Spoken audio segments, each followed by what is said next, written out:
Today I'm gonna discuss about climate change. Climate change is happening now. Evidence being seen support the fact that the change cannot simply be explained by natural variation. Current warming has increasingly posed quite considerable challenges to the man and the environment, and will continue to do so in the future. Presently, some autonomous adoption is taking place, but we need to consider a more proactive adoption planning in order to ensure sustainable development. Decisively dealing now with the climate change is the key ensuring sustainable development, poverty, eradication, and safeguarding economic growth. Scientific assessment indicate that the cost of inaction now will be more costly in the future. Thus, economic development needs to be shifted to low carbon emission path.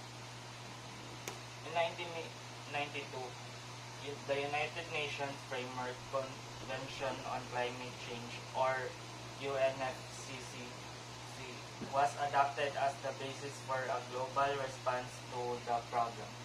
The Philippines signed the UNFCCC on 12 June 1992 and ratified the International Treaty on 2 of August in 1994. Presently, the convention enjoys near universal membership with 194 country parties. The first task is to address root cause by reducing greenhouse gas emission from human activity. The means to achieve this are very continuous, as it will require radical changes in the way many societies are organized, especially in the respect to fossil fuel use, industry operations, land use, and development. Within the climate change arena, the reduction of greenhouse gas emission is called mitigation. The second task is responding to climate change is to manage its impacts.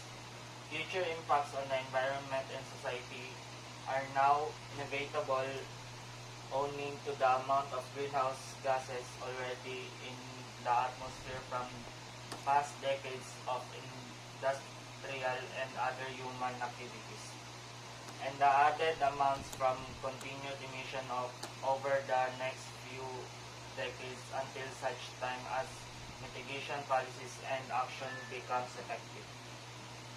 Scientists' assessment have indicate that the Earth is now committed to continued and faster warming unless drastic global mitigation action is put in place the soonest. The likely impacts of climate change are numerous and most could seriously hinder the realization of targets set under the Millennium Development Goals, and thus sustainable development under the UNFCCC country parties have common but differentiated responsibilities. The commitment to mitigate or reduce anthropogenic greenhouse gas emission by countries which are the responsibility of having historically caused this global problem, as agreed upon in the Kyoto Protocol, is dictated by the imperative to avoid what climate scientists refer to as the climate change tipping point. Tipping point is defined as the maximum temperature increase that could happen with the country, which could lead to sudden and dramatic changes to some of major geophysical elements of the Earth. The effect of these changes would be vary from a dramatic rise in sea levels that could flood coastal regions to widespread crop failures.